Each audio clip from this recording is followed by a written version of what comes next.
I'm sorry, I didn't know I was like this.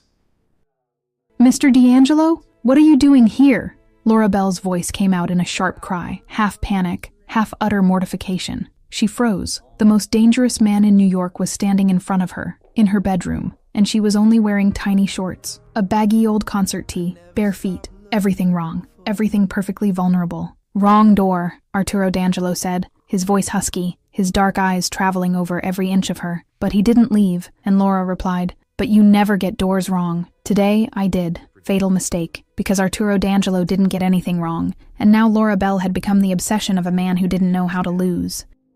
Hi everyone, I'm Lena, the author of this channel, and today, I wanted to thank our members. Thank you so much for your support, guys. So if you want to be featured in the next video, answer me below. What do you like most about my stories? I'll be reading all the comments. Chapter 1, The Wrong Door and the Awakening. Wrong door. Or fate. The blood on the concrete floor was still fresh when Arturo D'Angelo placed his gun back in the inner holster of his jacket, his movements calculated and precise as always, unhurried because dead men don't run. The negotiation had failed at exactly 9:23 in the morning, when Salvatore Russo decided he could lie about the numbers and get away with it, and Arturo had given him exactly 15 seconds to retract before pulling the trigger. The other two, loyal but stupid lackeys, had tried to draw their weapons and sealed their own fate before they could even touch metal. 3 bodies on the floor of the abandoned Brooklyn warehouse, 3 spent bullets, 3 problems eliminated before noon. Levian Rossi, his consigliere, was already on the phone organizing cleanup, while Arturo wiped his hands on a white handkerchief he threw on the floor with the corpses, because dirt was dirt, no matter the origin. The morning was too beautiful for a day when he'd taken 3 lives, but the contrast never bothered him, never made him question, because this was his world, and always had been since he was old enough to hold a gun. He drove back to the mansion in silence, driving his own car because sometimes he needed total control of the wheel and the road to process what he'd done, even though processing was too strong a word for something that was simply necessary. The blood was only mental now, invisible but present, and he would climb the house stairs, take a long, hot shower, and continue with the rest of the day as he always did, because stopping meant thinking, and thinking meant feeling, and feeling was a luxury men like him couldn't afford. I was in my small room when he arrived, but I didn't know yet, had no way of knowing that the entire mansion had become different since morning, quieter, more tense, charged with that heavy energy that came after something terrible happened. I'd spent the day working on the upper floors, changing sheets and dusting furniture, and the other maids were acting strange, whispering in Italian too fast for me to follow, avoiding making noise and walking on tiptoes as if the floor would explode at any moment. Maria, the older housekeeper, had shot me a warning look when I passed her in the hallway, the kind of look that said, "Don't ask, don't look, don't exist too much today." And I'd obeyed, because 6 months in that house had taught me when to disappear and when to become completely invisible. I caught fragments of conversations in the kitchen, loose words like negotiation failed, and 3 of them, and had no choice, and my stomach churned because I wasn't naive enough not to understand what that meant in the world where I worked now. Levian had passed me in the hallway with a closed and tense expression, speaking quietly on the phone, and other men in dark suits came and went for hours, all avoiding looking at us, at the maids who cleaned and served and pretended not to exist.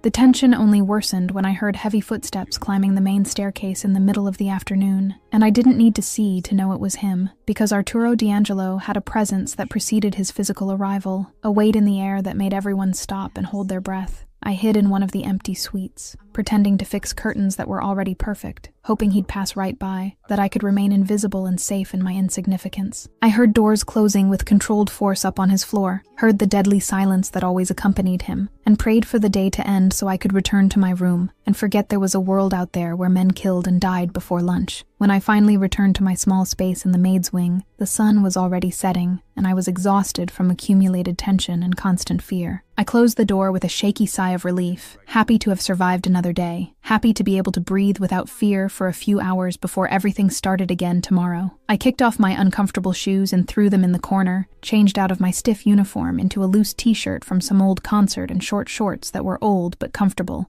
and turned on music on my phone because I needed to push away the dark thoughts clinging to my mind. The familiar melody filled the small room, and I started singing along, off-key as always, not caring because here no one heard me, no one judged me, no one needed to know I used music and dance as an escape from the heavy reality surrounding me. I spun around the room barefoot, letting the music carry me, smiling to myself and singing too loud, feeling a lightness that only existed here, in this tiny space that was completely mine, and where I could be genuinely myself without masks or fears. It was in the middle of a spin, completely lost in the music and the good feeling of finally being free, that my bedroom door opened and the entire world stopped spinning with me. Arturo D'Angelo stood in the doorway, watching me, and for one infinite second neither of us moved, neither of us breathed, neither of us could process the impossibility of what was happening there. The music kept playing on my phone, but my voice died in my throat because he was there, in my room, looking at me with an intensity that made every cell in my body go into immediate panic. I stumbled over thin air from pure shock and fell off the bed in a humiliating and awkward thud, with my short shorts riding up even higher and exposing practically everything, while my loose t-shirt twisted around my waist and left me completely vulnerable. I managed to get up too quickly, almost tripping again on the sheet that had gotten tangled around my foot, and stood there trembling all over because Arturo D'Angelo never got doors wrong. Everyone in the mansion knew that, so what the hell was he doing in my room? He didn't move, stayed there standing with those dark eyes fixed on me, and the expression on his face was something I'd never seen before, something between surprise and fascination, and a contained hunger that made my stomach flip with fear, and something else I didn't want to name. The silence stretched between us, heavy and dense, and charged with a strange electricity, while he observed me as if he were seeing something he didn't expect to find, something that had caught him completely off guard. "Mr. D'Angelo?" The words came out in a high-pitched and desperate scream that echoed in the small room and made me want to disappear from embarrassment. "What? Why are you here?" I pulled my t-shirt down in a completely useless gesture, trying to cover myself, trying to recover some remnant of dignity, but it was impossible when he'd seen me dancing and singing off-key like a complete idiot. He took a step into the room, and the door closed behind him with a soft click that sounded absurdly loud, in the tense silence that had settled between us.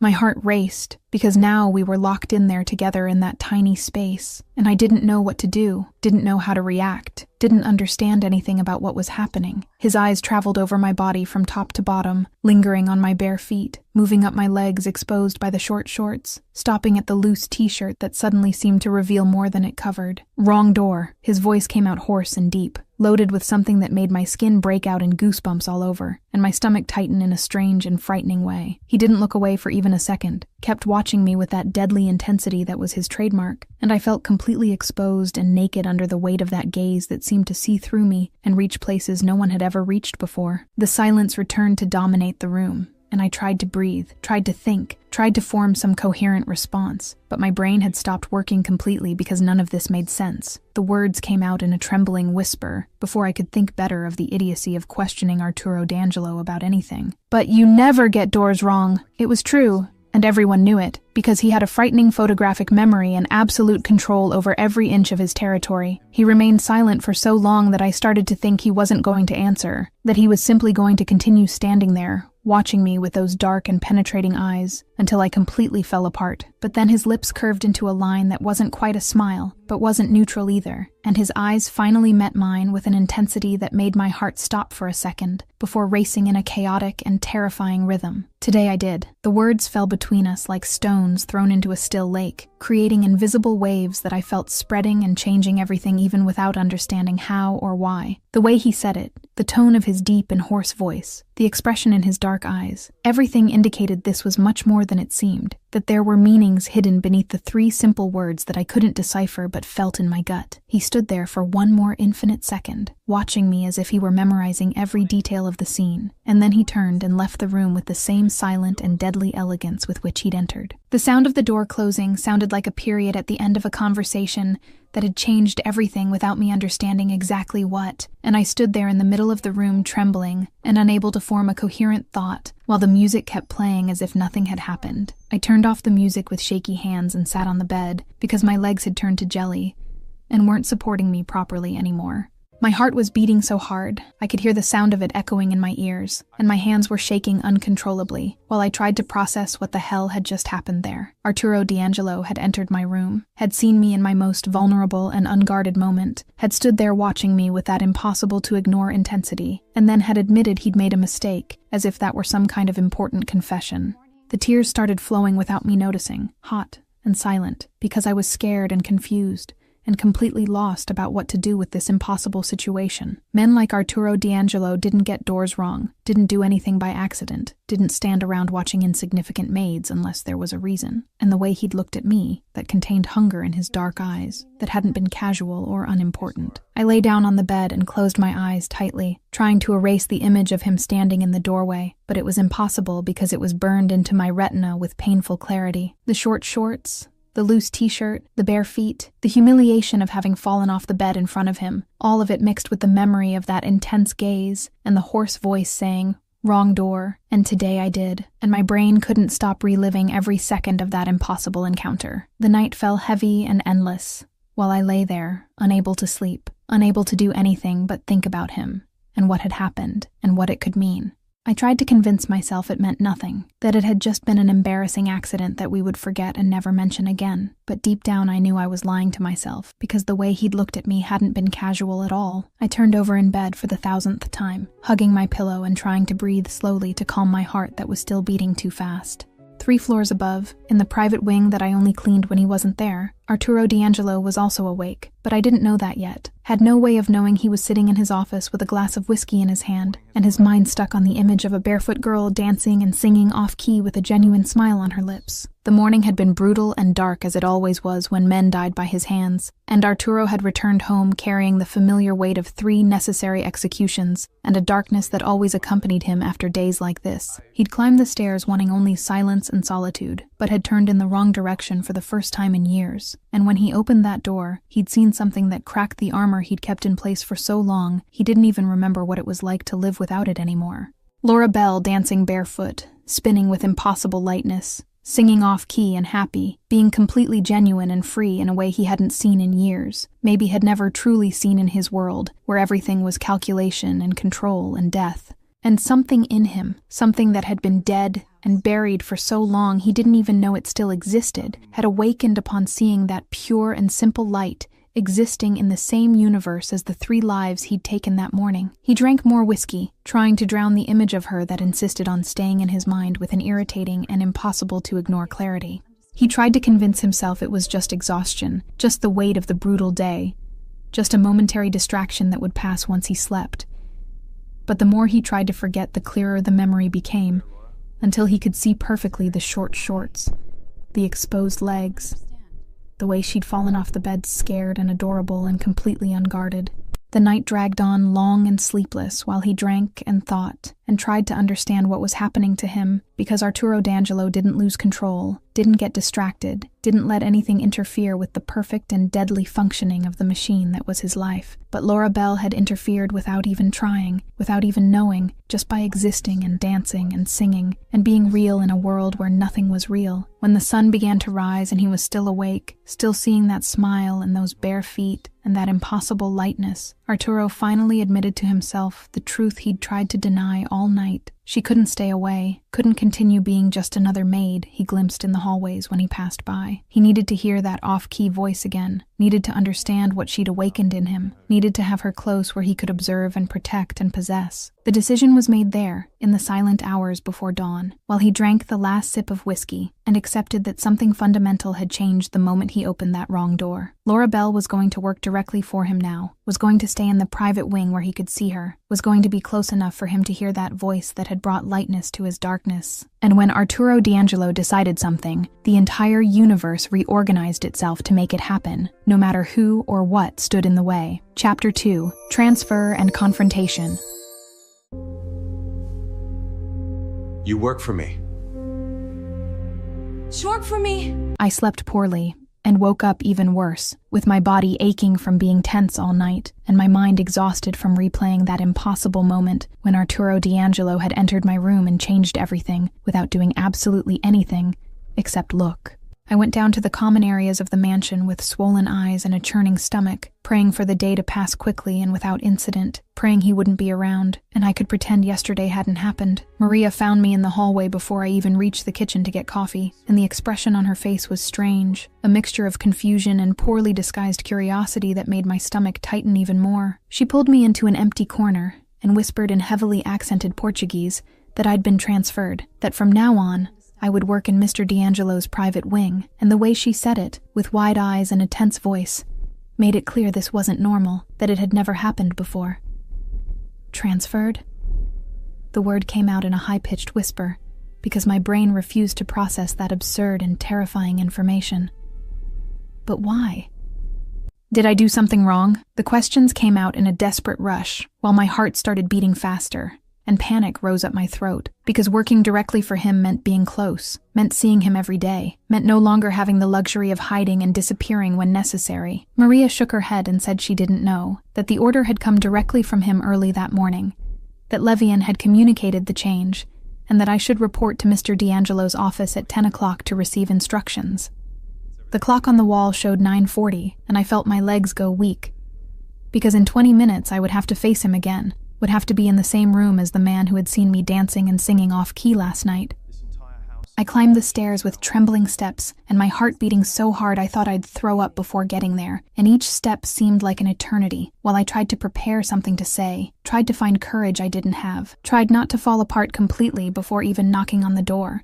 The private wing was silent and intimidating, decorated with expensive furniture and expensive artwork, and everything there screamed power and danger and a deadly elegance that made me feel even more out of place. I stopped in front of the dark wooden double doors leading to his office and took 3 deep breaths before I could raise my hand and knock, and the sound of my knuckles hitting the wood sounded absurdly loud in the heavy silence of the hallway. His voice came from inside, deep and controlled, telling me to enter, and I pushed the door open with trembling hands and entered the office that was as big as the entire Maid's floor. Arturo was sitting behind a huge mahogany desk, wearing an impeccable dark suit, and his eyes rose to meet me the exact second I crossed the door. The air left my lungs in an involuntary gasp, because he was even more imposing and dangerous in daylight, and the memory of yesterday came back with full force, reminding me of the short shorts and the loose t-shirt, and the humiliation of having fallen off the bed in front of him. Miss Bell, he said my last name with that hoarse and deep voice that made my skin break out in goosebumps, and gestured to the chair in front of the desk with an elegant movement of his hand. Sit. It wasn't a request. It was a clear and direct order, and I obeyed because my knees were shaking, and I didn't trust my legs to keep supporting me if I stood for much longer. I sat on the edge of the soft leather chair, with my back straight and my hands clasped in my lap to hide how they trembled, and tried to keep my expression neutral, while he continued watching me with that intensity that seemed to see through all my defenses. The silence stretched between us for seconds that felt like hours, and I wanted to say something, wanted to ask why I'd been transferred, but the words stuck in my throat under the weight of that dark and penetrating gaze. "You've been transferred to the private wing." He finally broke the silence, and his voice was firm and controlled, without any trace of the emotion I'd seen yesterday when he admitted he'd gotten the door wrong. "Starting today, you work directly for me. Take care of my quarters, serve my meals when I eat here, organize the library and office. Understood?" I nodded in a mechanical movement because I couldn't form words yet, but then anger started rising mixed with fear and confusion, because this wasn't fair, didn't make sense, and he couldn't just transfer me without explanation after invading my room and changing everything. "You entered my room yesterday." The words came out before I could think better of the idiocy of confronting Arturo D'Angelo, but now that I'd started I couldn't stop. "That's inappropriate." His eyes narrowed slightly, and his lips curved into a line that could be interest or amusement,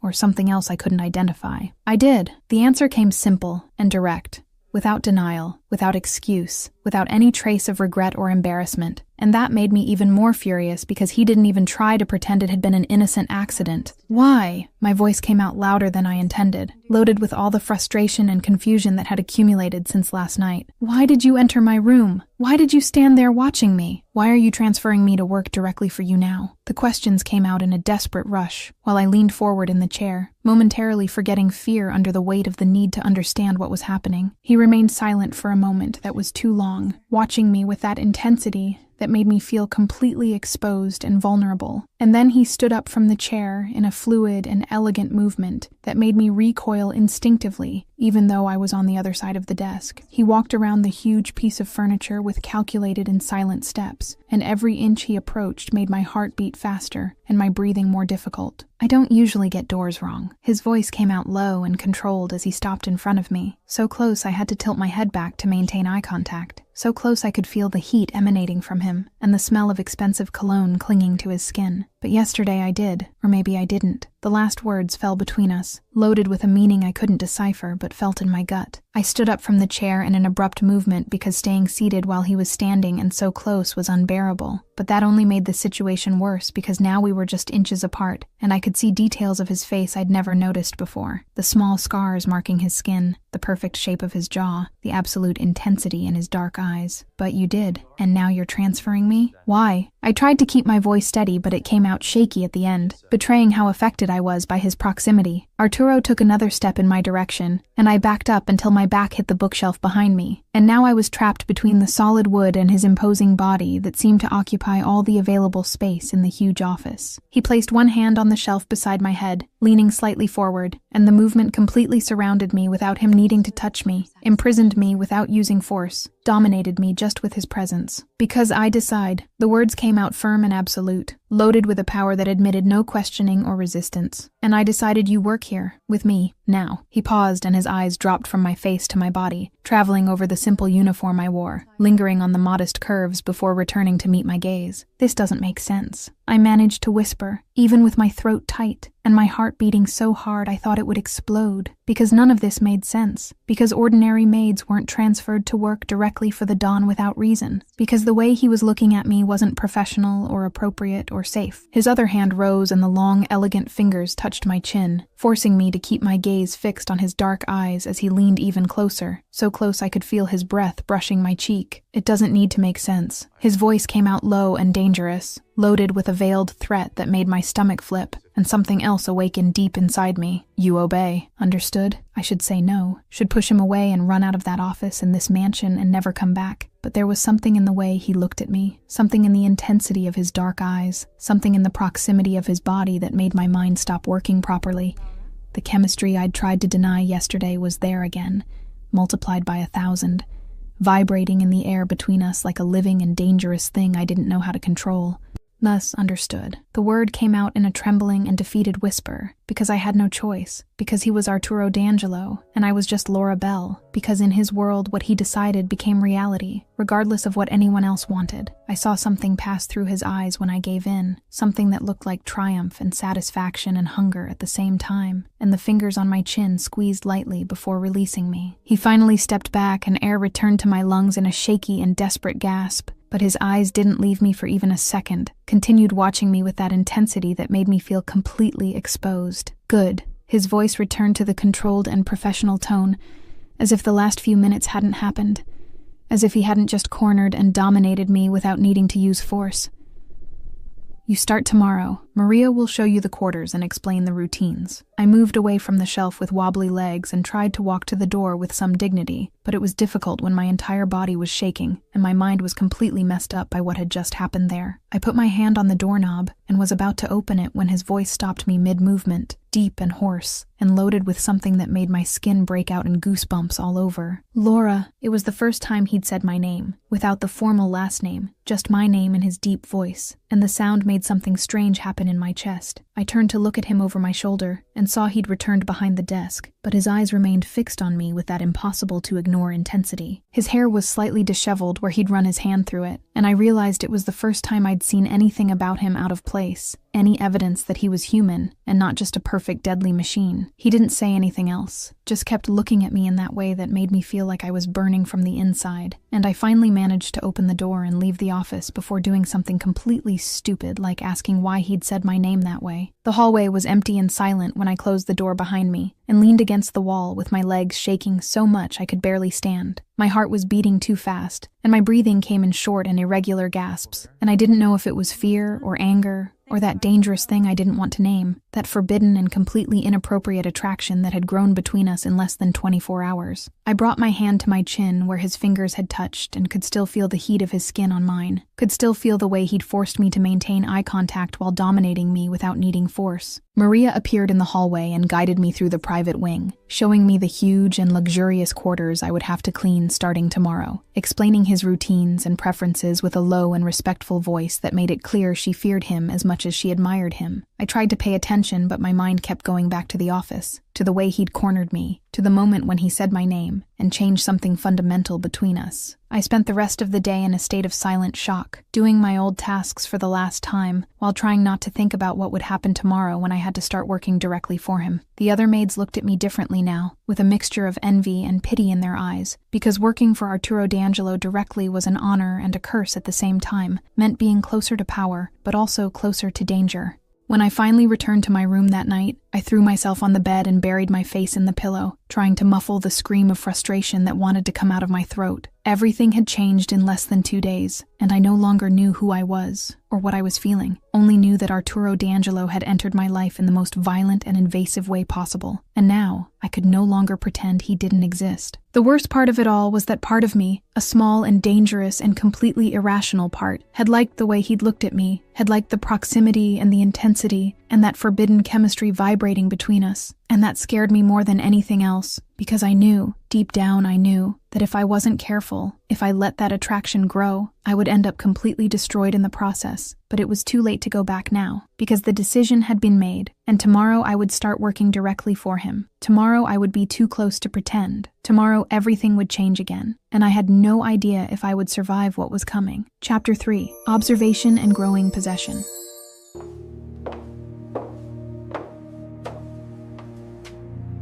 Keep singing. The first few days working in the private wing were a strange mixture of constant tension and almost normal routine, and I didn't know which of the two was more dangerous. I woke up early, climbed the stairs to his floor before the sun fully rose, and cleaned the huge quarters while trying not to think about who slept in that immense bed with black silk sheets, who showered in that Italian marble bathroom, who chose the expensive suits hanging in the closet that was bigger than my entire room. Arturo was rarely in the quarters when I worked in the morning, and I was grateful for that because I still hadn't learned to breathe properly near him, still hadn't figured out how to make my heart stop racing when I heard his footsteps in the hallway. I cleaned quickly and efficiently, changed the sheets that always smelled of his expensive cologne, organized the office desk where important papers lay scattered in piles I didn't dare read, and tried to convince myself this was just a job like any other. But it wasn't, and I knew it every time I found some personal detail of his lost among the calculated coldness of the quarters. An old photo in a half-open drawer, a book marked halfway through on the nightstand, a bullet scar on the wall that had been covered with paint, but was still visible if you looked carefully enough. Arturo D'Angelo wasn't just the dangerous and deadly Don everyone feared. He was also a man who read before sleeping and kept memories and bled when he got shot. It was on the third day that he caught me singing, and the humiliation of that moment still burned in my cheeks when I remembered it. I was organizing the huge library that occupied an entire room on his floor, climbing up and down the rolling ladder to put books in alphabetical order as Maria had instructed, and without realizing it I started humming softly to a song that had gotten stuck in my head. The melody came out off-key as always, but there alone I felt safe enough to let it escape, safe enough to be myself for a few minutes. I didn't hear when he entered the library, because his footsteps were always too silent, trained by years doing things that required silence and discretion, and the ability to appear without warning. I only noticed his presence when I turned with a stack of books in my arms, and almost dropped everything on the floor, because he was standing in the doorway watching me with that intensity that had already become both familiar and terrifying. "Mr. D'Angelo," my voice came out high-pitched and scared, while I held the books tighter to keep them from falling. I didn't know you were here." The words stumbled over each other while my face heated with embarrassment because he'd heard me singing again, and this time I didn't have the excuse of being in my own room thinking I was alone. He said nothing for a moment that was too long, just kept watching me with those dark eyes that seemed to see things I didn't show anyone, and then his lips curved into a line that almost could be called a smile if I didn't know men like him didn't truly smile. "Continue." The order came simple and direct, and I blinked confused, not understanding what he meant. "Singing. Continue." The air left my lungs in a shaky gasp, because this was impossible, was ridiculous, was completely inappropriate, and I couldn't imagine why he would ask for something like that. I can't. Sorry. I know it's inappropriate to sing while working." I tried to apologize, but he cut me off with a gesture of his hand, elegant and final like everything he did. "I didn't ask for your opinion, Laura." My name came out in his hoarse voice, and made my skin break out in goosebumps like it had in the office days ago. "Keep working and singing." He turned and left the library before I could respond, and I stood there holding the books and trying to understand what the hell had just happened, trying to process the strange order and the way he'd said my name as if it were something precious and dangerous at the same time. In the following days, I noticed he made a point of being around when I worked, appearing in the office when I was cleaning, entering the library when I was organizing books, passing through the room when I was fixing curtains. And whenever I hummed softly without realizing it, whenever I let some off-key verses escape, he would stop what he was doing and stand there listening to me with an expression I couldn't decipher. It was Levian who finally said what everyone was already thinking, but no one had the courage to verbalize. I was leaving the office with the coffee tray I'd served when I heard raised voices coming from inside, and even knowing I shouldn't listen, even knowing it was dangerous, my feet stopped in the hallway and my ears caught every word of the tense conversation. "You're looking at her. A lot. This is dangerous." Levian's voice was low but urgent, loaded with a concern that rarely appeared in the consigliere's always controlled tone. I pressed my back against the hallway wall, hidden, holding the tray and holding my breath to hear better. "Mind your own business." Arturo's response came dry and cutting, in the tone I'd already learned to recognize as a final warning, the voice he used before bad things happened. But Levian didn't back down like I would have, and his courage in continuing to speak left me both impressed and terrified. "Boss, she's a maid. You're the Don. This could—" Levian tried to argue but was abruptly cut off by Arturo's voice rising a few notches, and the sound made my stomach flip with fear, and something else I didn't want to examine too closely. "I know what she is, and I know what I am. Now get out." The words came out loaded with an absolute authority that admitted no discussion, and I heard Levian's footsteps moving away in the opposite direction from mine. I stood there trembling, processing what I'd just heard, trying to understand the implications of that conversation. About me, about us, about whatever was happening between me and Arturo D'Angelo. I managed to return to the kitchen with wobbly legs and a racing heart, and spent the rest of the day trying not to think about Levian's words, trying not to imagine what looking at her a lot meant exactly, trying not to feel that dangerous chemistry that grew every time Arturo and I were in the same environment. It was at the end of that same week that everything got even more complicated, when I was carrying a stack of clean towels that was too high to the bathroom and didn't see the Persian rug folded on the floor. My foot caught on the edge and I felt my balance slip, felt my body start to fall along with the pile of white towels, and closed my eyes expecting the painful impact against the cold marble floor. But the impact never came because strong hands caught me by the waist at the last second, pulling me back to balance with a strength and speed that took the air from my lungs. I opened my eyes and found myself inches from Arturo's face. So close I could see the small golden flecks in his dark eyes. So close I felt his warm breath brushing my cheek. So close my brain simply stopped working for a few seconds. His hands remained firm on my waist, his long fingers spread against the thin fabric of the uniform, and I could feel the heat of his skin burning through the clothes and marking my flesh underneath. Time stopped completely in that frozen moment, while we looked at each other without blinking, without breathing, without being able to move or pull away, even knowing we should. "Thank you." The word came out in a trembling and weak whisper, and I tried to pull away, but his hands didn't release me immediately, kept holding me with a possessive firmness that had nothing to do with concern about keeping me on my feet. His eyes dropped to my face, lingered on my lips, returned to meet my gaze with an intensity that made my stomach flip, and something hot spread through my entire body. "Careful." His voice came out hoarse and low, loaded with something that went far beyond professional concern. "I don't want you hurt." The tone was possessive, dominant, as if I were his property that needed to be protected and kept intact. And that should scare me, but instead, it made something dangerous awaken deep inside me. I'll be careful." I managed to whisper, even with my throat tight, and my heart beating so fast, I thought I'd pass out right there in his arms. He finally released me, but his eyes didn't leave mine, kept watching me with that contained hunger I'd seen before, but that seemed more intense now, more dangerous, more impossible to ignore. It was at that moment that a female voice cut through the tension between us, cold and curious, and loaded with a sharp intelligence that made me recoil immediately. "Arturo, who is this?" I turned and saw a beautiful woman standing at the entrance to the hallway, wearing expensive and elegant clothes, with the same dark hair and the same penetrating eyes that Arturo had. And I knew immediately this was Bianca D'Angelo, his sister, about whom the maids whispered with a mixture of admiration and fear. Arturo moved away from me with a controlled movement, but I saw his jaw tighten slightly, saw how his shoulders became tense, and realized he didn't like being interrupted, didn't like having to explain anything to anyone. Not even to his sister. "Laura, the the new maid for the private wing. The introduction came dry and short, without elaboration. But Bianca wasn't an idiot, and I saw in her eyes that she'd seen everything, had noticed the proximity, had noted his hands on my waist and the way we'd looked at each other. Bianca observed me from head to toe with an evaluative and cold gaze that made me want to disappear into the floor, and then her eyes returned to her brother with an expression that mixed surprise and something dangerously close to amusement. "I see," that was all she said, but the tone carried layers of meaning I couldn't completely decipher, implications that made my stomach churn with nervousness. I left there as quickly as I could without looking like I was running, but I heard when Bianca confronted Arturo in the hallway, heard her voice low and incisive, cutting through the silence. "You like her? The maid?" The question came direct, and without beating around the bush, and I almost tripped again, trying not to look like I was listening while moving away too slowly. "No." Arturo's answer came too quickly, too defensively, completely unconvincing even to me who was far away and couldn't see the expression on his face. Bianca must have thought the same thing because her laugh echoed through the hallway, low and knowing. "You're a terrible liar. To me, at least." Chapter 4. First Tension and Broken Rules. Call me Arturo.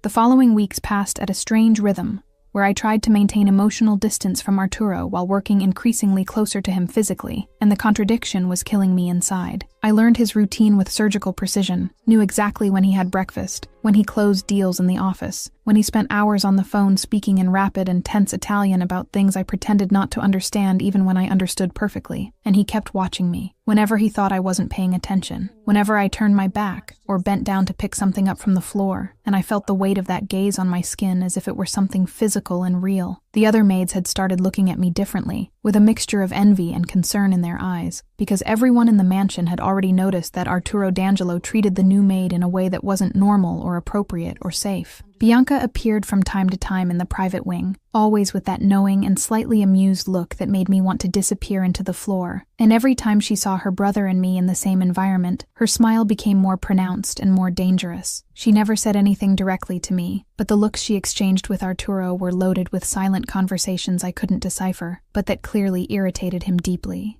It was on a Friday night that everything got more complicated, when I'd stayed late organizing the private library, because Maria had asked me to finish before the weekend. The mansion was quieter than normal, most of the maids had already left, and I was alone on that huge floor, trying to put the new books that had arrived on the high shelves. I climbed the rolling ladder with a heavy stack in my arms, stretching my body to reach the highest shelf, and was so focused on the task that I didn't hear when the library door opened and someone entered. I only noticed the presence when the hoarse and familiar voice cut through the silence and made my entire body shiver with surprise and something else I didn't want to name. "Need help?" The words came loaded with something heavy and tense, and I turned my head so fast I almost lost my balance on the ladder, holding tight to the shelf to keep from falling while my heart raced in my chest. Arturo was standing below the ladder watching me, and even in the dim light of the library I could see something was different today. Something in the way his shoulders were tense and his jaw clenched. "Mr. D'Angelo, I didn't hear you come in." The words came out in a high-pitched whisper, while I held the books tighter, trying to ignore the fact that he was looking at me from below, and probably saw more than I wanted to show because of the angle and the uniform skirt. The smell of whiskey reached me even from where I was, and I realized he'd been drinking, not enough to be drunk, but enough to be less controlled than normal. He took a step toward the ladder, and his hands closed on the metal structure on both sides, trapping me up there without needing to touch me, and the sudden proximity made my stomach flip and my breathing irregular. "I'm silent. Profession requires it." His voice came out hoarser than normal, loaded with a weight that went beyond physical exhaustion, and I wondered what had happened today, what tense meeting he'd had, how many lives he'd taken before coming home and finding me here. I can manage. Thank you." I tried to keep my voice firm and professional, but it came out shaky at the end, betraying how affected I was by his proximity, and by the way he looked at me, as if he were seeing something he wanted very much, but couldn't have. I put the books on the shelf with trembling hands and started to descend. But when I reached the middle of the ladder, I realized he hadn't moved away, was still standing there too close, blocking my descent. I stopped on the step where I was, and our eyes were almost at the same height, and the proximity was suffocating and electrifying at the same time, made my entire body vibrate with a strange energy I didn't know how to control. "Come down, now." The order came firm, but the voice was too hoarse, too affected, and I realized he was fighting against something, trying to maintain the control that always defined him, but failing in small and dangerous ways. I descended 2 more steps, and now I was completely trapped between his body and the metal ladder. So close I could see every detail of his face in the dim light. The small wrinkles around his eyes that showed exhaustion and years of tension. The perfect shape of his lips that never truly smiled. The intensity in his dark eyes that watched me as if I were the only real thing in a world of shadows and lies. The silence stretched between us heavy and loaded while we looked at each other, unable to look away, unable to pull back even knowing we should. And then his words came out low and confessional in a way that caught me completely off guard. "You sing every night. I hear you." The admission came loaded with a vulnerability I'd never seen in him before, and I realized his quarters must be close enough to my room for him to hear when I sang before sleeping. My breath came out in a trembling gasp, because this changed everything. Knowing he lay awake listening to my off-key voice cross through the thick walls of the mansion. Knowing he paid attention to me even when I thought I was alone and safe. Sorry if it bothers you. I tried to apologize, but he cut me off by placing his hand on the ladder railing beside my body, surrounding me even more without needing to touch me directly. "It doesn't bother me." The words came out firm and honest, and then he paused and his eyes dropped to my face with an intensity that made my stomach tighten. "I like it." The confession came reluctant, as if he were admitting a dangerous weakness, and I realized this cost him a lot to say, cost him a lot to admit that something or someone had power over him in some way. My heart was beating so hard I was sure he could hear it, and I tried to find something to say, some way to break that tension growing between us like a living and dangerous thing. "Mr. D'Angelo, this is..." I began, but he interrupted me again, and this time his free hand rose, and his fingers touched my chin with a delicacy that completely contrasted with the strength and violence I knew he was capable of. "Arturo." The correction came soft but firm, loaded with a request or an order. I didn't quite know which. "Call me Arturo." His eyes were fixed on mine with an intensity that made it impossible to look away, impossible to deny what he was asking, even knowing that accepting meant crossing a line that shouldn't be crossed. "Arturo." I whispered his name for the first time, feeling the weight of the syllables on my tongue, and saw something pass through his dark eyes when I said it, something that looked like triumph and satisfaction, and a hunger that scared and attracted me at the same time. "This is inappropriate. You're my boss. I'm a maid." I tried to bring reality back, tried to remind us both of who we were and the social abyss that separated us, but the words sounded weak and unconvincing even to my own ears. Arturo leaned forward, and now he was so close I could feel the heat emanating from his body, could feel his breath brushing my cheek, could see the way his eyes dropped to my lips and stayed there for a second that was too long. "I don't care." The words came out in a raw and honest confession, and I realized he was telling the truth, that rules and hierarchies and social differences meant nothing to him in that moment. The entire world reduced itself to that small space between our bodies, to that suspended moment where everything could change irreversibly, and I knew that if he leaned in just a few more inches, if I didn't pull back now, something was going to happen that we wouldn't be able to undo later. My entire body vibrated with his proximity, and my mind screamed warnings I could no longer hear properly under the noise of my heart beating out of control. It was when the library door opened forcefully, and Levian's voice cut through the tension between us like a sharp knife. "Boss! Urgent!" The words came fast and tense, loaded with an urgency that admitted no delay, and Arturo pulled away from me so quickly I almost lost my balance on the ladder. I saw frustration pass over his face before the mask of control returned to place, saw the way his jaw clenched and his fists closed at his sides, before he turned to face Levian, who was standing in the doorway with a tense and worried expression. "This isn't over." Arturo said the words looking at me over his shoulder, and the tone was a promise and a threat at the same time, before leaving the library after Levian and leaving me alone trembling on the ladder. I descended with wobbly legs and leaned against the bookshelf, trying to recover my breathing and process what had almost happened there, trying to understand why I hadn't pulled back when I should have, why part of me had wanted him to lean in those final inches and end the tension once and for all. My hands were still shaking when I finally managed to finish organizing the books and leave the library, and I passed through the door where he'd cornered me just minutes ago, still feeling the ghost of his presence in the air. The mansion was silent and empty when I went down to the maid's areas, but my mind was too loud, too full of dangerous thoughts and forbidden desires I could no longer completely deny. I know exactly what dangerous thoughts she's having. Chapter 5: Jealousy and First External Threat.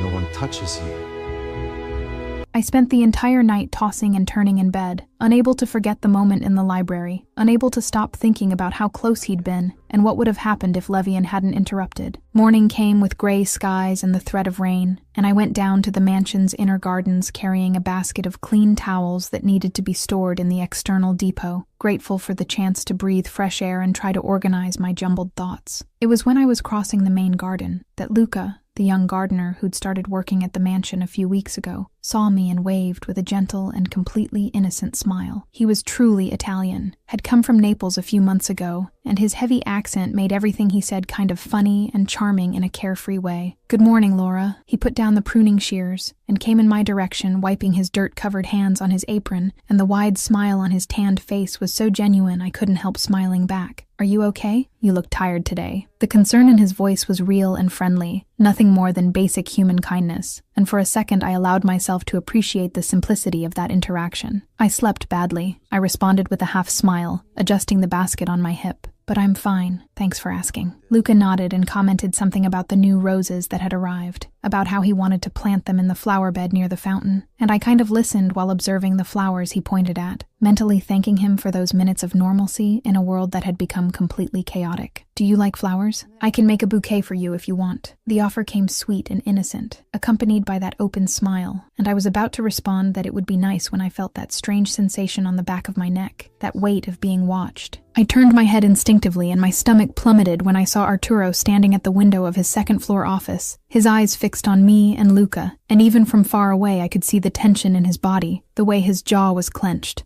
I need to go." The words came out rushed while I quickly moved away from Luca, practically running to the depot, and when I looked back I saw he'd been confused by the sudden reaction, but had already returned to work. I stored the towels with trembling hands and went back inside the mansion, trying not to think about the expression on Arturo's face, trying to convince myself I'd imagined the contained fury I'd seen in his eyes. I spent the rest of the morning working in the private wing, but Arturo didn't appear like he usually did, and his absence was almost as disturbing as his constant presence had been in recent weeks. It was only in the middle of the afternoon that Maria called me in the hallway, with a worried and somewhat frightened expression, and my stomach was already churning before she even opened her mouth. "Mr. D'Angelo sent for Luca to his office." She whispered the words, looking around as if afraid of being heard. Door closed. "This isn't good, Laura. This is never good." Her tone carried years of experience working in that house. Years seeing what happened when Arturo D'Angelo closed the office door with someone inside. I stood in the hallway feeling panic rise up my throat because I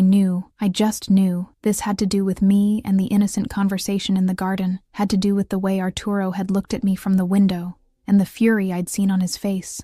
I ran up the stairs even knowing I shouldn't, even knowing that getting involved in this would only make everything worse, but I couldn't stand still while Luca was in there being interrogated for something he hadn't done wrong. I got close to the office door and heard muffled voices coming from inside. Luca's confused and scared, Arturo's icy and controlled in a way that was much more terrifying than any scream. I pressed my ear against the heavy wood and managed to catch fragments of the conversation that made my blood freeze in my veins. "You spoke to Laura. Why?" Arturo's voice was low but loaded with a veiled threat that didn't need to be verbalized to be understood, and I heard Luca stammer a nervous response. I was just being polite, sir. She's a coworker. Be polite away from her." Understood? The tone had gotten even colder, even more dangerous, and I could perfectly imagine the expression on Arturo's face, the way he must be looking at poor Luca with those deadly eyes that made grown men tremble. There was a pause, and then Luca's voice came louder, loaded with genuine confusion. "But she's just a maid like me, sir." "I don't understand why." The sound of a chair being pushed forcefully cut through the air, and I heard heavy footsteps, and then Arturo's voice exploded in a tone I'd never heard before, loaded with a violent possessiveness that made my heart stop. "She's mine, my responsibility, He paused, and the silence that followed was so loaded I could barely breathe. "You don't talk to her, don't look, don't breathe near her, or you're out, permanently. Understood?" Yes, sir. Sorry, I didn't know, I'll never again." Luca's voice was completely terrified now, and I heard more footsteps. And then the door opened so suddenly I almost fell forward. Luca came out practically running, his face pale and his eyes wide with fear, and passed by me without even seeing me as he stumbled down the stairs. I stood there in front of the open door, and Arturo was on the other side staring at me, and the expression on his face was something between fury and satisfaction, as if he'd just solved a problem that bothered him. Our gazes met, and everything I'd held in since morning exploded in a wave of anger and indignation. I entered the office and slammed the door behind me hard, and the words came out in a scream I didn't even try to control. "You threatened Luca! Why?" "He was just nice to me. Just talked. He didn't do anything wrong." My hands trembled with anger as I advanced in his direction, momentarily forgetting who he was and what he was capable of. Arturo didn't back down, didn't show any regret or guilt, just watched me with that familiar intensity while adjusting his shirt cuffs in a calm and calculated gesture. He was too close. The words came out simple and direct, as if that explained everything, as if that justified having terrorized an innocent boy. He was polite. "You can't just threaten people because they talk to me." My voice rose a few more notches, and I felt tears of frustration burning in my eyes, but I refused to let them fall in front of him. This is insane.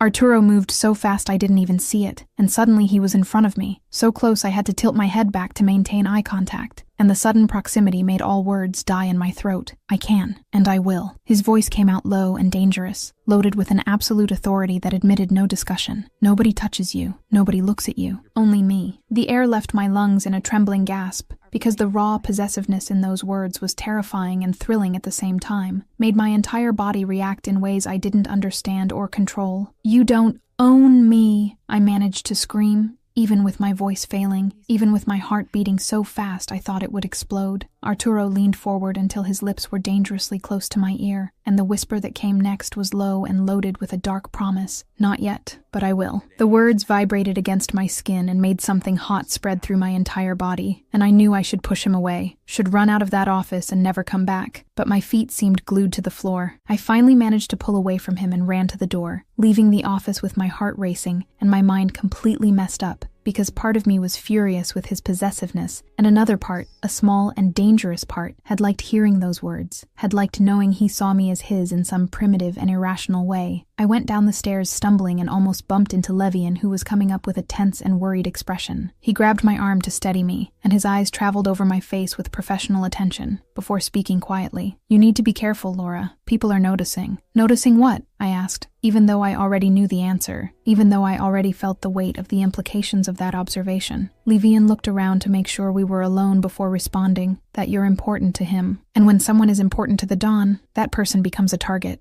The tone was serious and loaded with a genuine warning, and my stomach churned when I fully understood what he was saying. "Target of who?" I whispered, even though I wasn't sure I wanted to know the answer. "His enemies." Levian paused and squeezed my arm lightly before releasing it. "Matteo Caruso, specifically. He has spies everywhere, and if he finds out you're the boss's weakness..." He didn't need to finish the sentence because the implications were too clear, too terrifying. I left there with trembling legs and returned to my room, locking the door and throwing myself on the bed while trying to process everything that had happened today. Arturo had shown possessive jealousy in front of everyone, had threatened Luca for simply talking to me, had admitted he saw me as his property, and now I was in danger because of it, was becoming a target for dangerous men who wanted to use any weakness they found against Arturo D'Angelo. But worst of all was that even knowing this, even understanding the danger, I couldn't forget the way he'd said, "Not yet, but I will." Couldn't stop thinking about how those words had made my entire body react in ways that completely contradicted my anger. I was completely lost,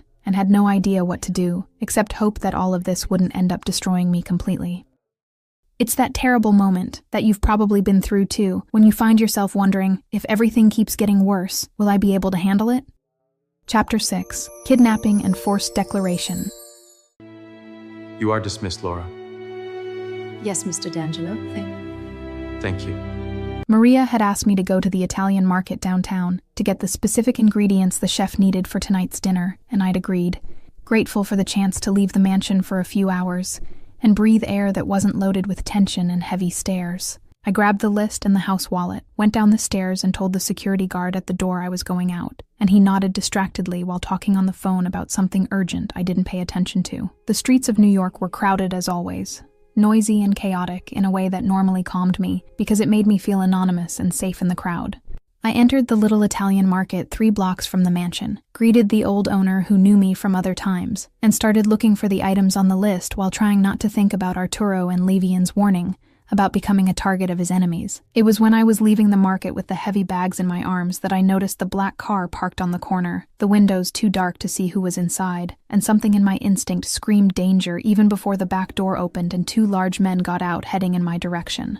I tried to run, but they were faster, and a hand covered my mouth while the other grabbed me by the waist, and the bags fell to the ground, scattering tomatoes and basil on the sidewalk as I was dragged into the car. I tried to scream, but the hand on my mouth pressed too hard, and panic took over me with such intensity I could barely breathe. And then I felt something being pressed against my nose, a cloth with a strong chemical smell, and everything started to get dark and distant while my body stopped obeying my commands. The last thing I saw before passing out completely was the luxurious interior of the car and the low laugh of one of the men saying something in Italian about gift for the boss. I woke up in a dark and cold place, with my hands tied behind my back and my mouth too dry to scream. And panic returned with full force when I realized I was sitting in a metal chair in what looked like an abandoned warehouse. My head throbbed where it had hit something during transport, and when I tried to move, I realized my ankles were also tied to the chair legs, leaving me completely immobilized and vulnerable.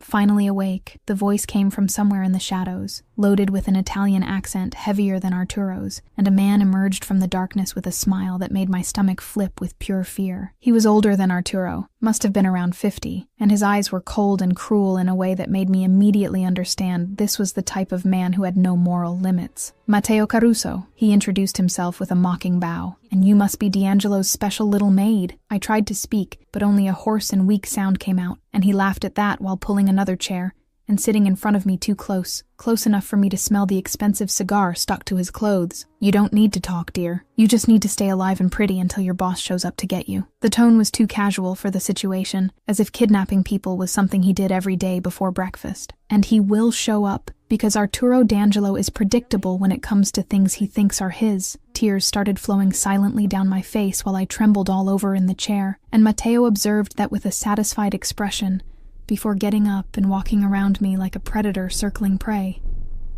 Relax. I'm not going to hurt you. Not yet. You're much more valuable whole to use as bait. He stopped behind me, and I felt his hand touch my hair, and disgust rose up my throat along with fear. But if he takes too long, well, then we can have some fun. Arturo was in the office when he received the call from Levian with the news, and the phone lasted exactly 3 seconds in his hand before being thrown against the wall and shattering into 1,000 pieces. The mahogany desk that was over 100 years old was overturned with such force it cracked in half. Expensive books flew through the room, and the scream that came from his throat was something primitive and violent that made all the men in the hallway back away in fear. Matteo! The name came out like a death sentence, and Levian, who had seen Arturo in bad moments, knew he'd never seen this specific intensity of destructive fury. Where is she? Arturo's hands grabbed Levian by the collar of his suit and pushed him against the wall with enough force to knock the air from his lungs. We're tracking, boss, but Matteo's men are good at... Levian couldn't finish because Arturo released him and started systematically destroying the rest of the office, every expensive object becoming a projectile, every piece of furniture becoming firewood, and the only thing going through his mind was the image of Laura scared and alone in that animal's hands. It took 2 hours to get the location after Arturo had interrogated 2 of Matteo's men in ways that left the basement floor covered in blood, and when he finally had the address of the abandoned warehouse in Brooklyn, Arturo grabbed his favorite gun, checked the magazine, and left the mansion followed by 10 of the most loyal and deadly men he had. I had lost track of time when I heard the gunshots outside, the sound of breaking glass and men screaming, and Matteo, who had been smoking calmly in the corner, jumped up with his gun in hand and a tense expression on his face. Son of a bitch got here faster than I expected. He muttered more to himself than to me, and then came in my direction with the gun pointed. Looks like you really are important. More shots. More screams, and then the deadly silence that was almost worse than the noise, and I closed my eyes tightly, praying it was Arturo, praying he had come, even knowing he would have to kill to get to me. The warehouse door exploded in a shower of wood splinters, and Arturo entered with his gun raised, his eyes sweeping the environment until he found me, and the expression on his face when he saw me tied up was something between relief and a fury so intense that even Matteo took a step back. D'Angelo. Matteo tried to smile, but his voice came out tense. Long time. I see you're as predictable as... He couldn't finish the sentence because Arturo fired, and the sound of the shot echoed in the empty warehouse as Matteo fell to the floor with a perfectly centered hole in his forehead, his eyes still open in shock and surprise. I let out a muffled scream and started crying uncontrollably, because I'd seen a man die in front of me, had seen Arturo kill someone without hesitation, and even knowing who he was, even knowing what he was capable of, seeing it with my own eyes, was completely different. Arturo ran to me in a movement so fast it seemed blurred, and his hands were already cutting the ropes on my wrists, while his eyes traveled over my body looking for injuries. "Are you hurt? Did he touch you?" "Answer!" His voice came out desperate and urgent in a way I'd never heard, loaded with a real fear that completely contrasted with the controlled man he always was. The ropes finally came loose, and he pulled me out of the chair, his hands holding my face with a delicacy that didn't match the blood still fresh on his shirt. "No, he didn't. I was just scared." I managed to sob between tears, and then his arms wrapped around me in a hug so tight I could barely breathe. But I didn't care, because after hours tied up and terrorized, that hug was the safest and most comforting thing I'd felt in my life. His face buried in my neck, and I felt his irregular breathing against my skin, felt the way his entire body trembled slightly with adrenaline and residual fear. "I found you. I'll always find you. Always." The words came out muffled against my neck, but loaded with an absolute promise. And then he pulled back just enough to look at my face, and what I saw in his eyes made my heart stop completely before racing in a chaotic rhythm. Arturo kissed me. It was urgent and desperate, and loaded with everything that had gone unsaid between us in recent weeks. And I responded without thinking, because fear had turned into need, because after thinking I was going to die, the only thing I wanted was to feel that I was alive. His hands were on my face, in my hair, pulling me closer as if he needed to make sure I was real, that I was there, that he'd arrived in time. When we finally separated, I was trembling and crying and completely lost, and he picked me up in his arms without asking permission and carried me out of the warehouse, passing by the bodies of Mateo's men he'd eliminated to get to me. He placed me in the back seat of the car carefully, got in beside me and pulled me close to him, and we sat there in heavy silence while Levian drove back to the mansion. Why did he take me? My voice came out hoarse and weak after endless minutes of silence, and I felt Arturo tense beside me before responding. Because he knows. His jaw was so clenched I could see the muscle pulsing, and when I turned to look at him, I saw his eyes were fixed on the dark window, but his mind was far from there. "Knows what?" I whispered, even though I already knew, even though I already felt the answer deep inside me. Arturo finally turned to face me, and what I saw in his eyes made new tears stream down my face, because it was pure and raw vulnerability, was admission of something he'd fought against for weeks, that "you're my weakness, that I care too much." The words came out like a forced confession, as if it cost him everything to admit that out loud. "Arturo," I began, but didn't know what to say, how to process that declaration that changed everything between us. "I didn't plan this, didn't want it," he continued, the words coming out in an urgent rush now that he'd started. "But I can't stay away, can't not protect you, not want you." His hand rose, and his fingers wiped the tears from my face with an impossible delicacy coming from a man who had just killed 4 people to rescue me. "I'm a maid." I tried to bring reality back, tried to remind us both of the differences that separated us, but he cut me off by putting his finger on my lips to make me stop talking. "I don't care about rules, tradition, or family." Arturo paused and his eyes pierced mine with absolute intensity. "I care about you." The words fell between us definitive and irreversible, and I knew in that moment everything had changed, that after today there was no going back, that we'd crossed a line that couldn't be uncrossed. I nestled against his chest and let the tears fall silently while the car cut through the night back to the mansion, and his arms held me tight as if he was afraid I'd disappear if he let go. And maybe he was right to be afraid, because his world was violent and dangerous, and today I'd experienced firsthand what it meant to be important to Arturo D'Angelo. But even knowing that, even understanding the danger, I couldn't regret that kiss, or those words, or the way my heart had reacted when he said he cared about me too much. I was completely lost in him, and there was no going back. Chapter 7. Burning Scenes. Stay with me. Stay with me. And final resistance. When the car stopped in front of the mansion, Arturo didn't give me a chance to get out on my own, simply picked me up in his arms again, and carried me up the main stairs, completely ignoring the shocked looks from the maids who were still awake. I tried to protest, tried to say I could walk, but he completely ignored me and kept climbing to his floor, to the private quarters where I only entered to clean. And when I realized where he was taking me, panic started rising in my throat. "Arturo, I shouldn't be here." The words came out in an urgent whisper as he opened the door to the huge bedroom with his foot and entered, still carrying me in his arms. The room was immersed in shadows, only the faint light from the city coming through the enormous windows. And he finally put me down near the bed, but didn't completely release me, his hands still holding my waist as if afraid I'd disappear. "You stay with me, where I see you, protect you." His voice admitted no discussion, was firm and absolute, and when I tried to argue, he put his finger on my lips again to make me stop. I won't leave you alone tonight, or tomorrow, or ever again. His eyes pierced mine in the darkness of the room, and I could see the brutal sincerity in those words, could see he was serious. I pulled away from him with trembling legs and walked to the window, hugging my own body and trying to process everything that had happened today, trying to understand how my life had turned upside down so fast. Arturo, the family.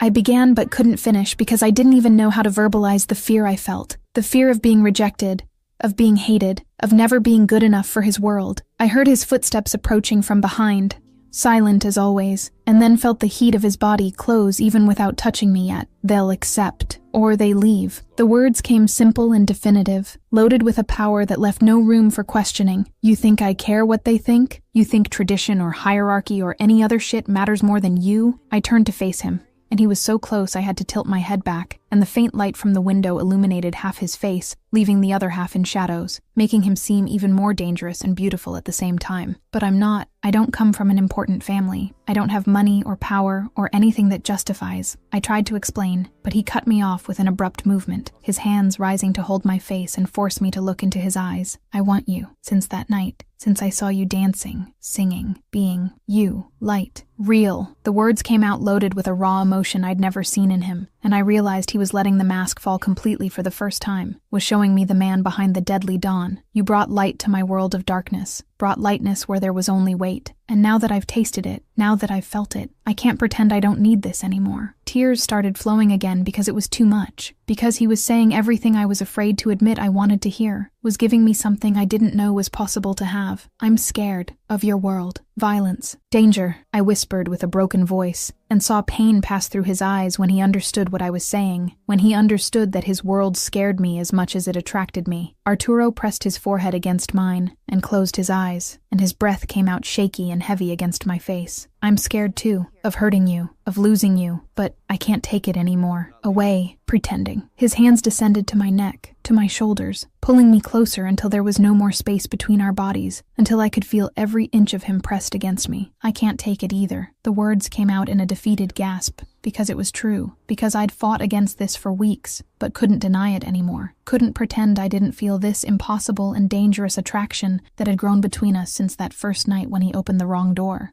Arturo kissed me, and this time it was different from the desperate kiss in the warehouse. This time it was deep and slow and loaded with a promise that went beyond the physical. His hands were in my hair, on my waist, exploring me with a contained urgency that made my entire body tremble, and I responded with the same intensity, because after today, after almost losing everything, I didn't want to waste any more time pretending I didn't want this. He guided me back toward the bed, his lips never leaving mine, and when my legs hit the edge of the mattress, I let myself fall sitting down, and he came with me, kneeling in front of me and looking at me with an intensity that made my heart stop. His hands went to the button of the uniform I was still wearing, and he paused, giving me a chance to pull back, to say no, but I didn't say anything because I didn't want him to stop.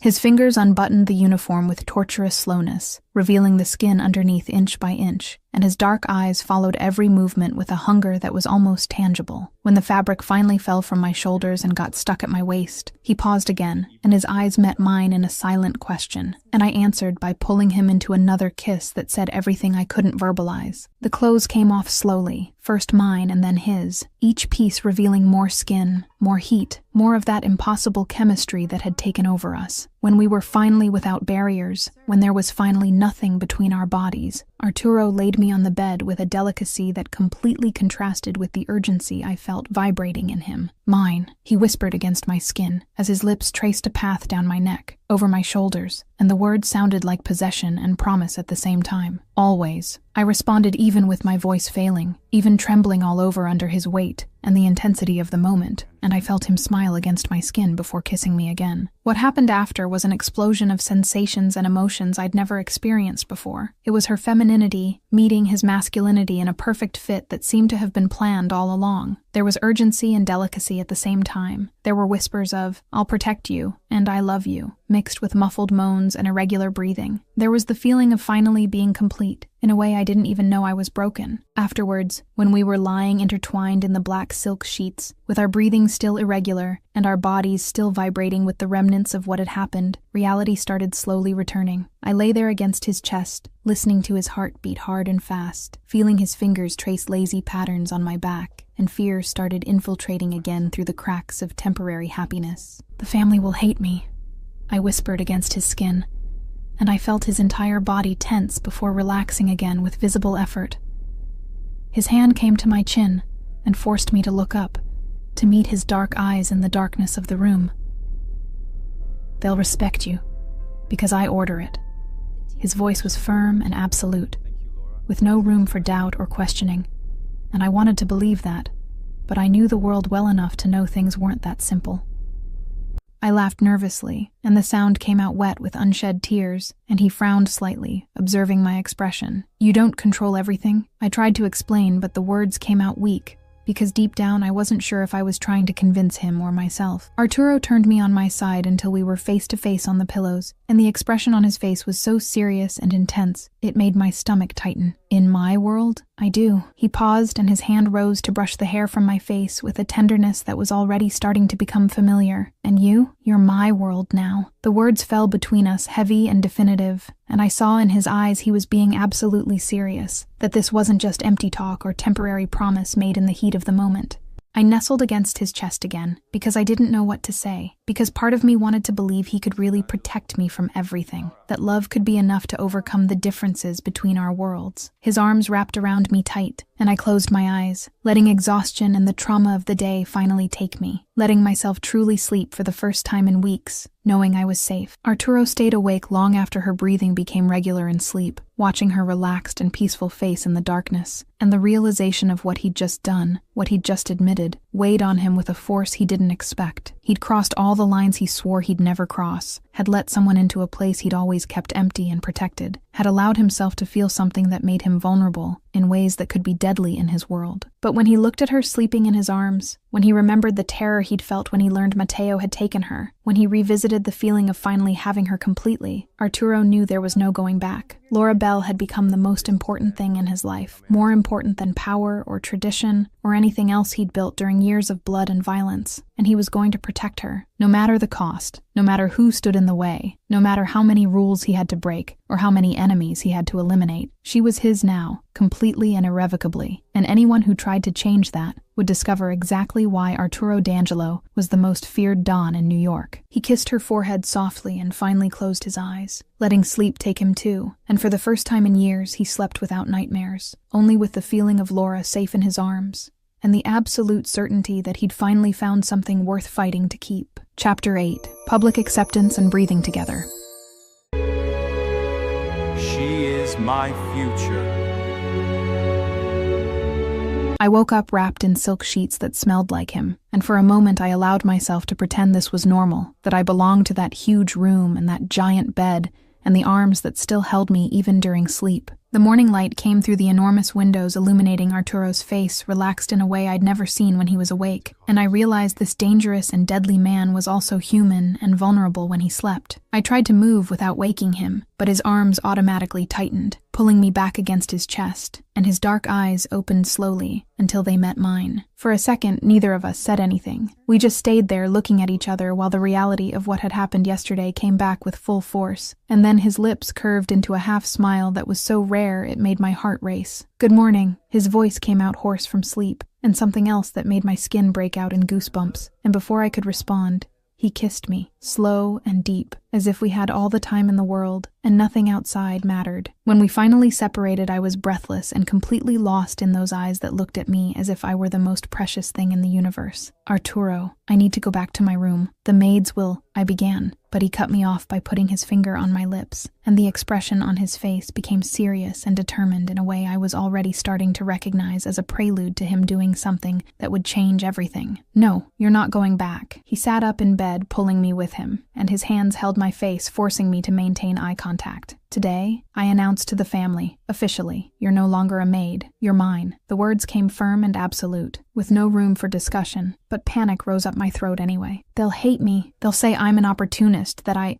tried to argue, but Arturo kissed me again, short and sweet this time, just to make me stop talking. And when he pulled away, his eyes were full of a determination that admitted no questioning. They'll respect you, because I order it, and in my world, what I order becomes reality. He paused, and his fingers traced my jaw with a delicacy that contrasted with the firmness of the words. Trust me, please. And I trusted, because I had no choice, because I'd already given myself completely to him, and now all that was left was to see if his world would accept me, or destroy me in the process. The D'Angelo family meeting happened in the late afternoon in the mansion's main hall, and I was hiding in Arturo's room trying not to throw up from nervousness, while listening to the sounds of voices arriving downstairs. Bianca had appeared earlier, had looked me up and down with that evaluative expression, and then to my complete surprise had smiled and said, about time he found someone who makes him truly smile. Arturo came to get me wearing an impeccable black suit that made him look even more dangerous and powerful, and when he saw me wearing the simple but elegant dress Bianca had insisted on lending me, his eyes darkened in a way that made my stomach flip. Beautiful, that was all he said, but the way he said it, the tone of his voice, made it worth more than any elaborate speech. We went down the stairs hand in hand, and when we entered the hall, the silence was instant and heavy, all eyes turning to us with expressions ranging from shock to curiosity to poorly disguised disapproval. I recognized some faces from photos I'd seen while cleaning, uncles and cousins and important associates, all dressed expensively and emanating that air of power and danger that seemed to be the D'Angelo family trademark. Arturo guided me to the center of the hall with firm and confident steps, and when he stopped and turned to face the assembled family, his hand squeezed mine in a gesture of silent support before releasing it and placing his arm possessively around my waist. The silence deepened even more if that was possible, and then his voice cut through the air loaded with an authority that admitted no questioning. Laura Bell is my woman, not girlfriend, not fling, mine. The words echoed through the huge hall, and I felt all eyes piercing my skin, judging, evaluating, trying to understand how a maid had managed to capture the Don's attention. She has my protection, my name, my respect, and everyone here will treat her that way, or they leave, permanently. The silence that followed was so tense I could hear my own heart beating out of control, and then to my complete surprise, it was Bianca who broke that impossible moment. She stood up from the armchair where she was sitting and walked to us with a genuine smile on her face.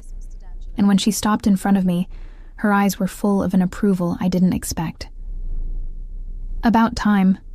You're human again, Fratello, she said, looking at her brother with obvious affection before turning to me. Welcome to the family, Laura, officially. And then she hugged me, quick but sincere, and that simple gesture made tears burn in my eyes because it meant acceptance in a way I didn't think was possible. Levian was next, standing up with that knowing half-smile on his face. Boss, you're in love. Never thought I'd see the day. The tone was joking but loaded with genuine respect, and when he extended his hand to me, I shook it with trembling gratitude. Take care of him. God knows someone needs to. The others accepted one by one, some with more reluctance than others, but none dared to openly question Arturo's decision, because everyone knew doing so would be signing their own death sentence. When the meeting finally ended and people started to disperse, I was emotionally exhausted but also lighter, because the first obstacle had been overcome, and I was still standing. It was 3 days later that revenge came, not from Matteo, who was already dead, but from the Caruso family who wanted blood for the execution of their patriarch. The attack happened in the middle of the night, armed men invading the mansion in a desperate and poorly planned attempt to eliminate Arturo and send a message to anyone who dared defy their family. I woke up to the sound of gunshots and breaking glass, and before I could process what was happening, Arturo was already on his feet with his gun in hand, pushing me to the floor beside the bed and covering my body with his, while more shots echoed through the hallway outside. Stay here. Don't leave. Understood? His voice was hard and commanding, and I could only nod while trembling all over with fear. He left the room, and I stayed there lying on the cold floor, listening to the sounds of war happening in my new home, hearing screams and shots, and the sound of things breaking, and I prayed for Arturo to come back whole, for this to end soon. It took 15 minutes that felt like hours until silence returned, and then the door opened, and he entered covered in blood. I prayed wasn't his. It's over. They're dead. That was all he said before going to the bathroom, and I followed him with trembling legs, and saw when he washed the blood from his hands in the marble sink, and the reality of his world hit me with full force in that moment. This was going to be my life now, waking up to attacks in the middle of the night, seeing him return covered in blood, living with the constant fear that one day he wouldn't come back. I don't know if I can live like this, with fear, violence. The words came out in a broken whisper as I leaned against the doorframe, and I saw when he stopped washing his hands and turned to face me with an expression that mixed pain and understanding. Arturo dried his hands and came to me, and for the first time since I'd known him,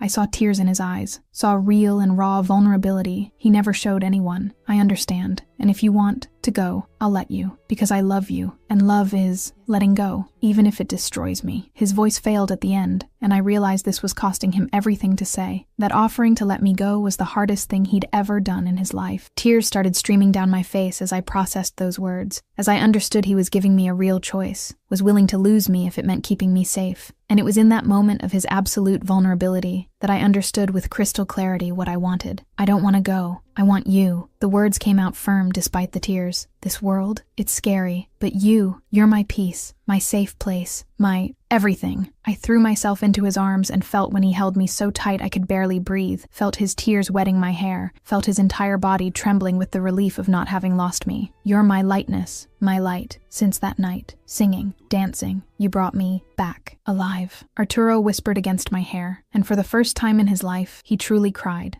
with relief and love and gratitude for having found someone who accepted him completely, darkness and all. We kissed there in the bathroom with mixed tears, and blood still fresh in the sink, and it was the most honest and true kiss we'd ever shared, because it was pure choice without illusions, was love despite fear, was commitment, even knowing the price. 6 months later, the mansion had changed completely, not in physical structure, but in the energy that filled the hallways and rooms. I had officially become Laura D'Angelo, the Donna, and the maids treated me with genuine respect, mixed with affection, because I'd never forgotten where I came from, had never let power go to my head. Bianca had become my best friend and confidant. Levian made jokes about how Arturo smiled now and that scared enemies more than the closed-off face from before, and the entire family had learned to accept me not just out of obligation, but because they saw the effect I had on their Don, saw how he was more balanced, more human, more alive. I was in the room that was now ours, singing off-key while folding clothes, and didn't even notice when Arturo entered silent as always and stood in the doorway watching me with that small but genuine smile that now appeared frequently when he was with me. I only noticed his presence when I turned and saw him there, leaning against the doorframe with his arms crossed, and that look that still made me melt inside. "You were watching me again," I accused with a smile, and he shrugged without any trace of shame or regret. "I'll always watch. I'll never get tired of seeing you being you." He came to me and pulled me into his arms, and even after months together, even living there officially, that hug still made me feel completely safe and loved. "Sing for me." The request came soft against my hair. "You know I sing terribly." I laughed nervously but started humming anyway, the same song I was singing that first night when he opened the wrong door and changed our lives forever. I felt when he completely relaxed against me, felt his breathing calm, felt the way he held me, as if I were the most precious thing in his world. "Sing forever, for me," Arturo whispered, and when I lifted my face to look at him, I saw absolute love in the dark eyes that once intimidated me, but now only made me feel at home. "Always, only for you," I promised before kissing him, slow and sweet, and in that kiss was everything we'd been through together, all the pain and fear and violence, but also all the love and acceptance and choice to be together despite everything. We could finally breathe, together, safe, loved. In the middle of the chaos and darkness of his world, we'd found light in each other, had found peace in the impossible, had proven that love could indeed overcome all differences and obstacles when it was real and true and strong enough to survive everything. And while I sang off-key, and he held me as if he'd never let me go, I knew with absolute certainty I'd made the right choice, that this dangerous and deadly man was also my home, my love, my forever. The wrong door had become the right door, and his awakening had become the awakening of both of us to the possibility of true love in a world where love was the rarest and most precious thing of all. Curiosity time. The 2-year-old request. Alaric approached Klaus 2 years ago, long before the story began, to ask permission to court Maeve. It all started way before the red flowers. He'd been watching her since then, and chose to do things the traditional and honorable way first. The strategic 8 months. Alaric had been staying at the Burj Al Arab for exactly 8 months, always specifically requesting Maeve. It wasn't coincidence. It was him creating opportunities to be near her after her father said to get to know her as a person first. Exactly 200 roses. Henrik's flowers were exactly 200 roses. An obsessive and specific number that already showed the sick nature of his fixation. It wasn't a lot of flowers. It was the precise count of a stalker. The shirt she never took off. Maeve deliberately never took off Alaric's shirt, even though he warned her. She wore it all day, defying him, showing that subconsciously she'd already chosen to belong to him. Kristoff, the silent hero. It was Kristoff as a window sniper who saved Maeve with a surgical shot to Henrik's shoulder, not Alaric directly. The real hero was the man no one saw act. Alaric cried when asking for her hand. The most dangerous man Klaus knows cried when he officially asked for Maeve's hand. A moment no one saw except Klaus, showing Alaric's real vulnerability away from the world's eyes. The clue Maeve caught. Henrik suggested taking Maeve to her father's house, an address nobody knew except those with access to Alaric's confidential files. Maeve caught this immediately, and it was the first real clue of the betrayal. Hoffman and Becker. The final company has both last names in alphabetical order, not just Hoffman alone, showing that Alaric truly saw Maeve as an equal partner, not property or an accessory. And if you want to check out another story, click on the video that appears now on your screen.